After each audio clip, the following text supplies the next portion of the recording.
ब्रह्म सूत्र के चतुर्थ अध्याय के चतुर्थ पाद में आज हम करेंगे आठवां एट सूत्र।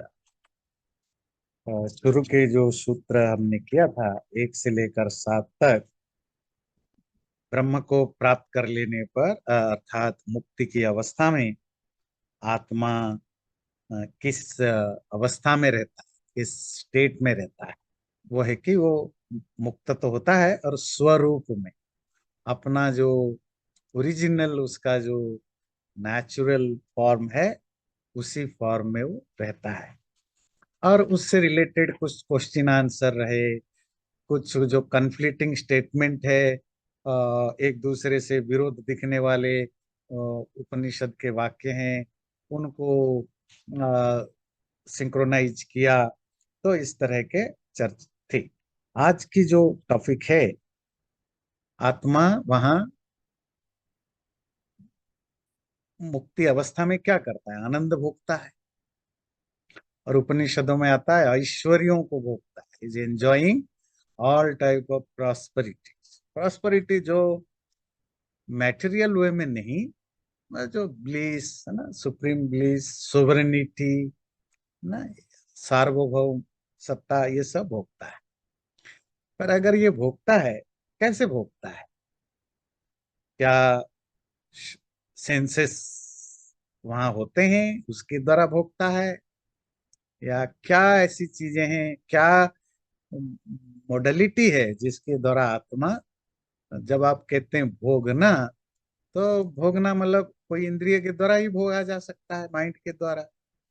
तो क्या वहाँ रहता है स्थिति, उस पर आज जो भी 4 5 6 सूत्र है वो डिस्कशन करेंगे। तो देखते हैं सूत्र संख्या 4 4 8। संकल्पादेव तु तत्श्रुते।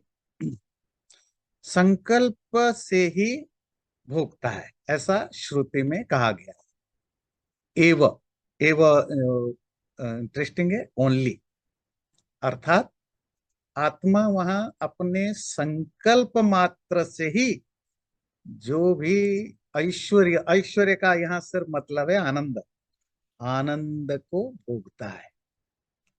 शब्द आपने बार बार सुना होगा, आनंद भुक, है ना, एंजॉयर ऑफ ब्लिस, आत्मा के लिए। इसका अर्थ है कि वहां आत्मा को मुक्ति के अवस्था में भोगने के लिए कोई माइंड, सेंसेस आदि की जरूरत नहीं है। सिर्फ संकल्प भाव, संकल्प मतलब विल, विल से ही वो आनंद को भोगता है। पर आप कहेंगे ये विल क्या चीज है, वो बाद में आएंगे। पहले देखते हैं छांदोग्य उपनिषद 8:2-10, जिसमें क्या कहा गया। यम यम अंतम अभिकामो भवति, यम कामम कामयते, सोऽस्य संकल्पादेव समुत्तिष्ठति, तेन संपन्नो महीयते। मुक्ति की अवस्था में आत्मा जिस जिस चीज का काम विल करता है, वो उसकी संकल्प से, वो उसकी उस विल पावर से वो अपने आप सब उसको मिल जाते हैं, उसी से वो भर जाता है। तो संकल्प भी जो हम नॉर्मली जिसको हम संकल्प कहते हैं, विल या विल पावर, ये भी एक मेंटल एबिलिटी है, मेंटल फंक्शन है। पर मुक्ति अवस्था में तो सूक्ष्म शरीर भी नहीं रहता, मन भी नहीं रहता। तो यहाँ संकल्प का अर्थ वो मेंटल विल नहीं, अपितु आत्मा का एक स्व सामर्थ्य, इसको आप ऐसे कर सकते हैं, उसकी एक इन्नेट पावर मैनिफेस्ट होता है, डेवलप होता है। जब वो ब्रह्म ज्ञान हो जाता है, ब्रह्म ज्ञान पाने के बाद आत्मा में उसकी जो अपनी एक पोटेंशियल था, या इन्नेट पावर, स्व सामर्थ्य, वो मैनिफेस्ट होता है। उससे वो बिना किसी सेंसुअल हेल्प, माइंड या सेंसेस के भी आनंद को, आनंद मतलब परमात्मा तो आनंद स्वरूप है, आनंद को एंजॉय करता है, आनंद को भोगता है।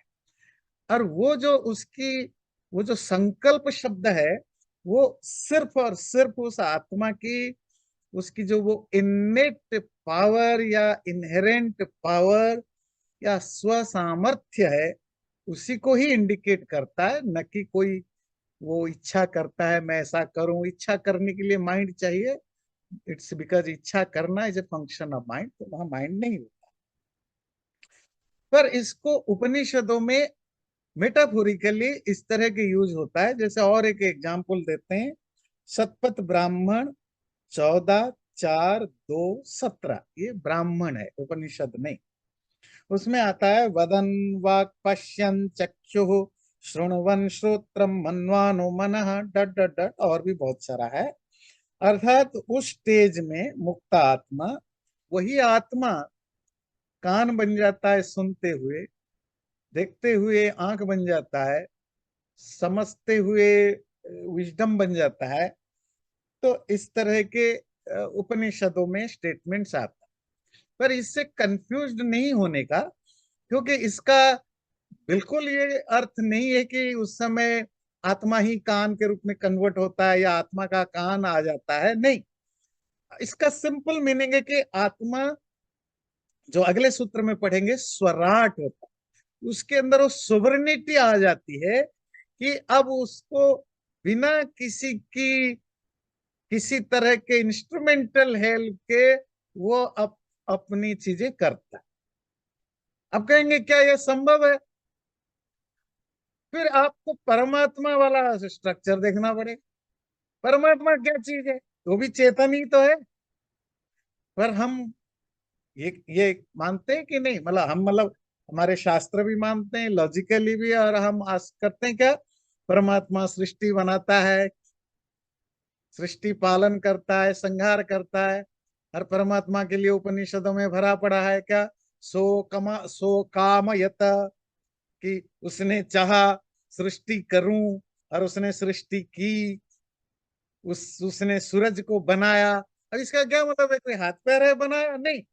एक चेतन तत्व का एक एक एक इन्नेट पावर होता है कि उससे सर्टन चीजें हो जाती है। That is the symptom of A sovereignty. तो जैसे परमात्मा में भी बहुत सारे फंक्शन चेतन होने के कारण इनबिल्ट पावर के रूप में होता है, उसी तरह आत्मा में छोटे लेवल पर भी उस तरह की चीजें होती हैं। आत्मा सिर्फ भोगता है, दैट्स इट। वो मुक्ति की अवस्था में वो कुछ करता नहीं है, वो सिर्फ भोगता है। तो इसी भाव को लेकर के यहाँ बताया गया। अगला सूत्र लेंगे, थोड़ी और क्लैरिटी आएगी, क्योंकि एक एक सूत्र एक एक आपका परत खुलता है। अतः ये वच अनन्याधिपति ही। अतएव, इसीलिए, हेंस, इस कारण से, वो जो आत्मा का कोई अन्य अधिपति, कोई दूसरा लॉर्ड, कोई दूसरा रूलर नहीं होता है। तो मुक्ति की अवस्था में आत्मा का कोई अनदर लॉर्ड या अधिपति नहीं होता। क्या मतलब है? आत्मा खुद ही खुद का उस समय मालिक बनता है। मालिक इन द सेंस, उसके अंदर वो सोवरेनिटी या फ्रीडम आ जाता है, उसको और किसी की हेल्प की जरूरत नहीं। बाकी समय में क्या होता था? आत्मा प्रकृति के सबोर्डिनेट होकर रहता था। प्रकृति समझते हैं ना, मैटर, मैटेरियल चीजें, ग्रॉस फॉर्म में, शटल फॉर्म में। तो प्रकृति का वस्तु, प्रकृति के ओबीडियंट, प्रकृति के हिसाब से चलता था। मन, बुद्धि, इंद्रियां, इनके हिसाब से। मुक्ति अवस्था में अब प्रकृति का वश में वो नहीं है। अब वो फ्रीडम, फ्री का मतलब, मुक्ति का मतलब होता है कि फ्रीड हो गया। किससे? सूक्ष्म शरीर से। सूक्ष्म शरीर क्या है? प्रकृति से हो गया।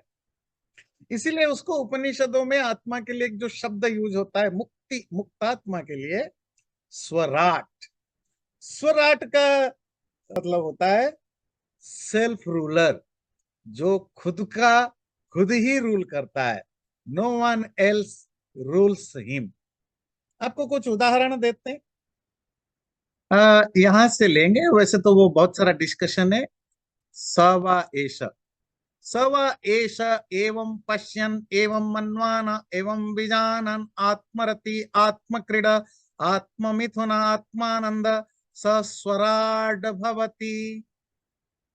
इस तरह वह आत्मा आत्म क्रीड़ा, खुद में ही खुद को एंजॉय करता है। अब उसको किसी दूसरे की जरूरत नहीं है। जब वो मुक्ति अवस्था में होता है तो वो बन जाता है स्वराट, स्वतंत्र। स्वतंत्र मतलब इंडिपेंडेंट। स्वराट मीन्स सेल्फ रूलर, खुद पर राज करने वाला। इसी तरह कठोपनिषद में आता है स्वराज्यम आधिपत्यम पर्येति य एवं वेद। जो इस तरह उस ब्राह्मण को, परमात्मा को जान लेता है, उसके बाद वो स्वराज्य को प्राप्त करता है। जब भारत में इंडिपेंडेंट मूवमेंट चला तो जो सबसे पहला स्लोगन स्वामी दयानंद जी ने, उसके बाद गंगाधर तिलक ने दिया, वो क्या था? स्वराज्य मेरा जन्म सिद्ध अधिकार। ये जो स्वराज्य शब्द है ये वेदों में बहुत यूज हुआ है। ऋग्वेद में तो एक पूरा चैप्टर है, सूक्त है स्वराज्यम, स्वराज्य। और वो सब यूज हुआ है स्पिरिचुअल कॉन्टेक्स्ट में। ये जो मुक्ति की अवस्था है, लिबरेशन की अवस्था आत्मा की, वो स्वराज्य के रूप में उसको डिस्क्राइब किया गया। उसी को सोशियली इंडिपेंडेंस के लिए स्वराज्य शब्द लिया। स्व मतलब सेल्फ, राज्य मतलब रूल, सेल्फ रूल। बात समझ भाई? तो कठोपनिषद का ये मंत्र 4:20 कहता है तब आत्मा स्वराज्य को प्राप्त कर लेता है, सेल्फ रूल को। अर्थात अब वो किसी दूसरे के द्वारा रूल्ड नहीं होता। अब किसी दूसरा कौन है? माइंड, विजडम, प्रकृति आदि के द्वारा। फिर आधिपत्यम, अपना जो सोवरेनिटी है, जो आधिपत्य है, अधिपतिता, मास्टरी, उसको भी वो प्राप्त कर लेता है। इसी तरह मनुस्मृति में भी आता है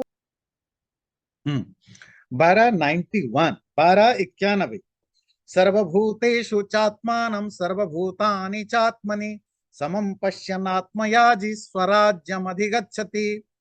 जब व्यक्ति सभी प्राणियों में, सभी क्रिएचर में आत्मानम, आत्मा को देखता है, सर्वभूतानि च आत्मनि, और खुद में सभी प्राणियों को देखता है, समम पश्यन, और सब जगह सेम ही सेम देखता है, आत्मयाजी, जब व्यक्ति खुद को ही यज्ञ का आहुति दे देता है, अर्थात पूरी तरह अपने आप को समर्पित कर देता है, स्वराज्यम अधिगच्छति, then it attains self sovereignty. स्वराज्यम, तो ये शब्द को ध्यान दीजिए। स्वराज्य, खुद पर राज करना, मेरा और कोई रूलर या लॉर्ड नहीं। तो यही सूत्र कहता है। अब वेदांत सूत्र देखिए, अब आपको क्लैरिटी आएगी वो क्या कहना चाहते हैं। अतएव च अनन्याधिपति, इसीलिए उस मुक्तात्मा का कोई और अधिपति, कोई दूसरा लॉर्ड नहीं होता। उस समय खुद ही खुद का लॉर्ड होता है। एक क्वेश्चन आता यहां से कि वो जो भोगता है आनंद को, स्वराट है, उस समय उसके साथ शरीर, इंद्रियां, मन वगैरह रहते कि नहीं रहते? तो उसमें अलग अलग आचार्यों के अलग अलग विचार है। पहले उनको देखते हैं। अभावम बादरी ही आह ही एवं, बादरी आचार्य का कहना है उस समय, अर्थात मुक्ति की स्टेज में, आत्मा के पास शरीर का अभाव होता है। शरीर मतलब बॉडी का अभाव होता है। आह, ऐसा कहा गया है, एवं, इस तरह कहा शास्त्रों में। तो वादरी आचार्य का मानना है मोक्ष की स्थिति में आत्मा में और किसी का प्रेजेंस नहीं होता। और किसी का मतलब शरीर का। जब हम शरीर कहते हैं वो स्थूल सूक्ष्म मन बुद्धि सब आ जाते हैं। किसी की भी प्रेजेंस नहीं रहता, अभाव रहता है। इसीलिए एक सूत्र में उन्होंने कहा था स्वरूपमित, केवल और केवल वो अकेला होता है। जैसे कि छांदोग्य उपनिषद 8:12, अशरीरम वाव संतम न प्रिया प्रिय स्पृशतः। उस समय आत्मा अशरीर, विदाउट एनी बॉडी, बिना किसी शरीर के होकर, प्रिय अप्रिय, प्लीजेंट एंड पेनफुल, सुख और दुख उसको छूता नहीं है। इसी तरह 8:12, 5 में मनसा एतान कामान पश्यन रमते। आत्मा मन के द्वारा, ये बड़ा इंटरेस्टिंग है, ध्यान से सुनो, आत्मा मन के द्वारा सभी कामनाओं को देखते हुए एंजॉय करता है। अब मुक्ति अवस्था में मन शब्द आ गए, पर यहाँ जो मन शब्द आया या कहीं संकल्प शब्द आता है, इन सबका सिंपल अर्थ है उस मुक्त आत्मा की जो स्वाभाविक शक्ति है, जो एक नेचुरल पावर है, जो जिसको संकल्प शक्ति कहा अलग अलग जगह, उसी के बारे में बात हो रही है, मैटेरियल माइंड के बारे में नहीं। क्योंकि ठीक इसी मंत्र के आगे ये जो 8:12, 5 मैंने कोट किया छांदोग्य उपनिषद की, उसकी अगले लाइन में कहता है, उसी 8:12, 5 के, दैवेन चक्षुषा मनसेतान कामान पश्यन रमते। वो आत्मा, वो जो चक्षु या मन है, वो कैसा है? डिवाइन। वो एक दिव्य चक्षु या दिव्य मन के द्वारा चीजों को एंजॉय कर। तो वो दिव्य चक्षु दिव्य मन क्या होता है? मतलब दिव्य चक्षु मतलब सुपर नेचुरल आप कहेंगे या डिवाइन कहेंगे। अगेन ये उपनिषद की मेटाफोर है, वही जो संकल्प शक्ति या उसकी इन्नेट पावर है चेतन शक्ति की, उसी को अलग अलग रूप में वो वर्णन करते हैं। तो इस सूत्र को याद रखिए। बादरी नामक आचार्य मानते हैं कि मुक्ति की अवस्था में शरीर आदि नहीं होते हैं, अभाव होता है। पर एक दूसरे आचार्य जैमिनी, तो जैमिनी थोड़ा डिफर करते हैं। वो देखते हैं, भावम जैमिनी विकल्पा मननात्। जैमिनी कहते हैं नहीं, भाव है, अभाव का अपोजिट भाव, अर्थात होता है, शरीर एग्जिस्ट करता है मुक्ति की अवस्था में। बोले कैसे? विकल्प आमननात्। कोई लॉजिकली बात नहीं है। उपनिषदों में कहीं कहीं ऐसी आमनन, कोई ऐसी विचार डिस्कशन हुआ है जो विकल्प से ऑप्शन दिया गया है, जहां एक तरह के ये ऑप्शन दिया गया है कि आत्मा शरीर धारण करता है, आत्मा मुक्ति अवस्था में शरीर साथ रहता है। इसके पीछे प्रमाण क्या है? प्रमाण है कि उपनिषदों में कहीं कहीं ऐसी स्टेटमेंट मिलता है जिससे लगता है ऑप्शनली, विकल्प, विकल्प मतलब ऑप्शनली वहां होता होगा। तो ये एक पर्टिकुलर कॉन्टेक्स्ट है जिसमें ये बात आई है। तो मैं वो दिखाता हूं। तो छांदोग्य उपनिषद 7:26, तदेश श्लोको न पश्य मृत्युम पश्यति न रोगम नो तदुःखताम सर्वम अपश्य पश्यति। ये फाइनल है श्लोक, मतलब ये कंक्लूजन है। वो वहां ना देखता है मृत्यु को, ना रोग को, ना रोग से रिलेटेड किसी को, पर सब कुछ पा जाता है, सर्वशः उसकी सारी इच्छाएं पूरी हो जाती है। यहां से जो प्रॉब्लम है, जो जैमिनी जिसको रेफर करते हैं, स एकधा भवति, वो वन फोल्ड होता है। त्रिधा भवति, थ्री फोल्ड, 3 प्रकार का होता है। पंचधा, 5 तरह के। सप्तधा, 7 फोल्ड। नवधा, 9 फोल्ड। पुनश्च एकादश, 11 फोल्ड। शतम, 100 फोल्ड। तो दश च एक च 11 फोल्ड। सहस्राणि, थाउजेंड्स ऑफ फोल्ड। विंशति, 20 फोल्ड। मतलब ये जो स्टेटमेंट इस मंत्र में मिला, ऐसा लगता है इसका जो जो भाव आ रहा है कि आत्मा चाहे तो जब जैसा चाहे वैसा करता है, मुक्ति अवस्था में अपने आप को 5 बना सकता है, 5 फोल्ड कर सकता है, 10 फोल्ड कर सकता है, 11 फोल्ड कर सकता है, 1000 फोल्ड कर सकता है। इस तरह की एक स्टेटमेंट मिली। अगर मिली तब इसका अर्थ कैसे करेंगे भाई? भाई अपने आप को कुछ जो डिवीजन करेगा या सेपरेट करेगा, आत्मा आत्मा या चेतन का तो डिफरेंट फोल्ड हो नहीं सकता।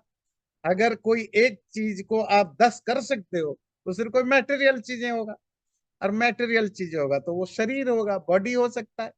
आप बॉडी को 10 तरह बना सकते हो, आप मिट्टी से 50 चीजें बना सकते हो। अब चेतन तो एक चेतन तो 10 टुकड़े, 100 टुकड़े, 1000 टुकड़े नहीं हो सकता। तो क्योंकि आत्मा चेतन होने से उसकी डिवीजन नहीं हो सकती, और छांदोग्य उपनिषद में यहाँ ये डिवीजन की बात की गई है, तो वो शरीर की ही होगी, क्योंकि फॉर्म तो शरीर का ही होगा। तो इसीलिए हम मानते हैं, इसी पर्टिकुलर रेफरेंस के कारण मेरा मानना, मतलब जैमिनी जी का क्या मानना है कि हो सकता है मुक्ति की अवस्था में शरीर भी हो, क्योंकि शरीर की तो डिवीजन हो सकता है, आत्मा की तो नहीं हो सकती है। तो हम मानेंगे कि शरीर की डिवीजन ऑप्शनली, विकल्प के रूप में होता हो। तो ये जैमिनी जी का विचार। तो वादरी कहते हैं नहीं होता, जैमिनी कहते हैं होता है, और उसके लिए कोई लॉजिक नहीं देते हैं, अपितु उपनिषद के एक स्टेटमेंट को कोट करके कहते हैं विकल्प या ऑप्शनली हो सकता है। अगला थर्ड, जो खुद वादरायण है ब्रह्म सूत्र के आचार्य, वो अपना विचार देते, द्वादशाहवत उभय विधम वादरायणो अतः। इसलिए वादरायण का मानना है कि उभय विधम, इसको हम दोनों तरह से मैं एक्सेप्ट करता हूं। कैसे? द्वादशाह वत, द्वादशाह के तरह। ओके, ये द्वादशाह क्या है इसको समझते हैं पहले, फिर हम आत्मा पर जाएंगे। क्योंकि उन्होंने जो मेटाफोर दिया, जिससे कंपेयर किया, द्वादशाह, द्वादश कहते हैं 12, अह कहते हैं दिन, द्वादशाह। तो ब्राह्मण ग्रंथों में एक पर्टिकुलर टाइप का यज्ञ होता, वो यज्ञ 2 से उसकी एक जो टाइम पीरियड है, अगर वो 2 दिन से लेकर 12 दिन तक होता किया जाए, उसको आहीन कहते हैं, अहीन। और 12 दिन या उससे आगे किया जाए, उसको सत्र कहते हैं, सत्र। एक पर्टिकुलर यज्ञ है, हम उसमें नहीं जाए। जैसे कि मैं कोट कर रहा हूं, यज्ञ से रिलेटेड एक लिटरेचर है श्रौत सूत्र। आपको पता है, जो जो यज्ञ है वो ब्राह्मण श्रौत सूत्र से कंट्रोल होते हैं। बौधायन श्रौत सूत्र का 11:3 को कोट कर रहा हूं। द्विरात्र प्रभृतयो अहीना द्वादशाह पर्यंतम। इसका अर्थ है 2 रात से लेकर 12 रात तक जाने वाला उस पर्टिकुलर यज्ञ को आहीन कहा जाएगा। द्वादशाह प्रभृतिनी सत्राणी, और 12 दिन और उससे आगे, 12 दिन से आगे किए जाने वाले सत्र को सत्र, 12 दिन से आगे किए जाने वाले यज्ञ को सत्र कहा जाए। अब क्या है कि इसमें थोड़ी एक गड़बड़ी आ गई। गड़बड़ी क्या आई? 2 से 12, आ ही ना, ध्यान से सुनिए ये लॉजिक को, सिंपल लॉजिक है। और 12 से आगे, अब यहां सेंटर में रहेगा 12। आपने पहले बोला 2 दिन से 12 दिन तक होगा ही ना, अगले सेंटेंस में कहा 12 से आगे वाला 17, 12 किसमें काउंट होगा, आहीन में या सत्र में?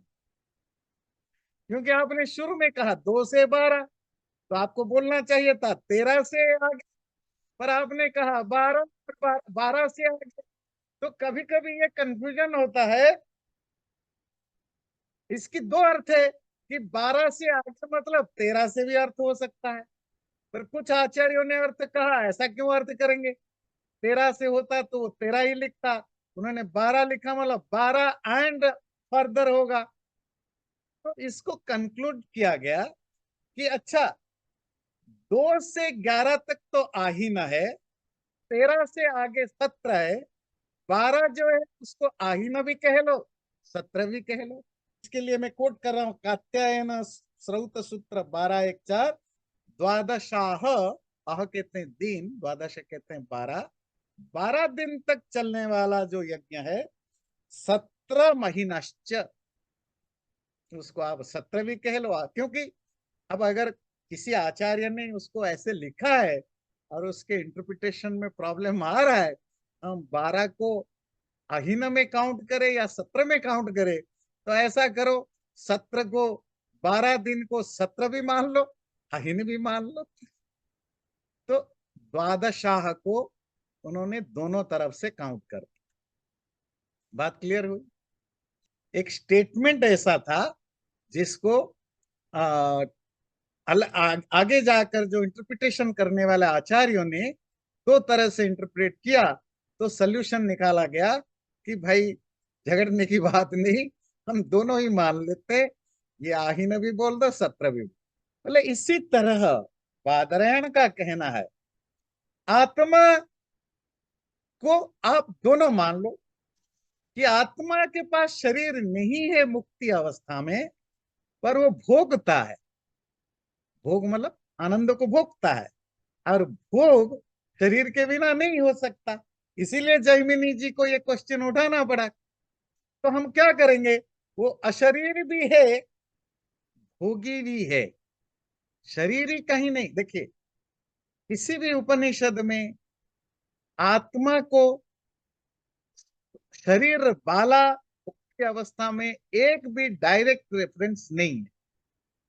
अशरीर, अशरीर समझते हैं ना, विदाउट बॉडी, ऐसा हजारों रेफरेंस है।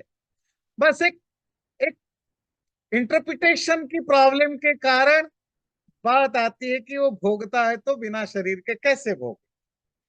तो अब कंक्लूजन ये है बादरायण का, ऐसा नहीं कि वो शरीर वाला भी है और बिना शरीर वाला भी नहीं, वो अशरीर वाला भी है और भोक्ता भी है, भोक्ता एंजॉयर भी है। अब उस एंजॉयर को कोई लोग शरीर वाला बोलते, शास्त्रों में वो शरीर वाला कहीं नहीं। इस तरह आप उसकी दोनों को राइट मान लो, मुक्ति और ऐश्वर्य को भोगना, ये दोनों आत्मा में रहता है। अर्थात वो मुक्त भी, लिबरेटेड भी है, liberated from body, but still it is enjoying, enjoying the मुक्त आनंद। तो इस तरह आप आत्मा की दोनों को मान लो, without any material body, fully liberated but still enjoyer.